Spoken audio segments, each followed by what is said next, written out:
Early entrance माने शुरुआती steps या स्टार्टिंग के कदम.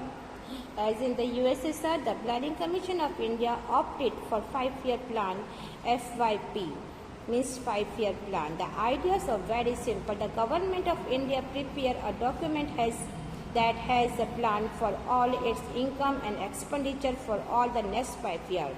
According to the budget of the central and all the state government is divided into two parts. Non-plan budget that is spent on routine item on a yearly basis and plan budget that is spent on a 5-year basis as per the priority fixed by the plan.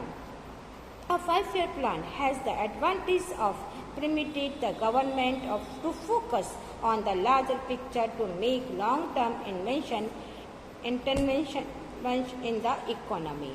Now, USSR की तरह ही India ने भी एक योजना आयोग यानी planning commission को अपना एक विकल्प चुना और इसके अंदर ये था कि 5-year प्लान हमें करना है. इसके पीछे एक सिंपल सा आइडिया था कि इंडिया गवर्नमेंट ने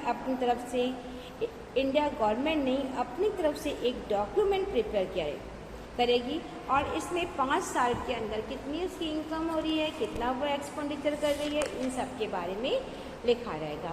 और इसके अकॉर्डिंग जो प्लानिंग बनाई जाएगी जिसमें सेंट्रल गवर्नमेंट हो चाहे स्टेट गवर्नमेंट हो, ये दोनों अपने बजट को 2 पार्ट में डिवाइड करेगी. नॉन प्लान बजट बनेगा जिसका एक हिस्सा होगा नॉन प्लान बजट. इसके अंतर्गत जो भी हमारा ईयरली बेस होगा, ईयरली बेस पर खर्च किया जाएगा या पैसा स्पेंड किया जाएगा.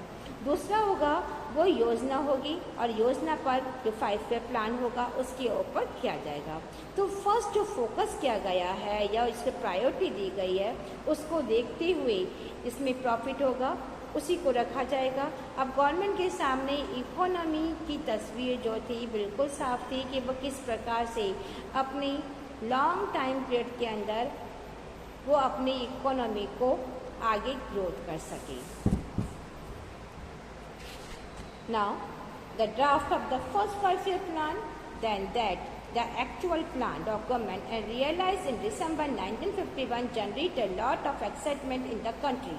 People from all walk of life, academic, journalists, government and private sector employees, industrialized farmer, politicians, etc. discuss and debate the document extensively.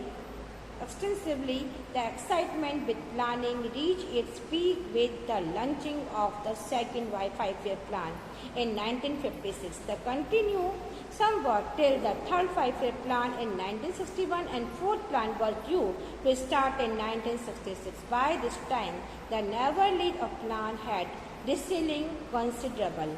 And moreover, India was facing actual economic crisis. The government decided to take a planned holiday. Through many criticism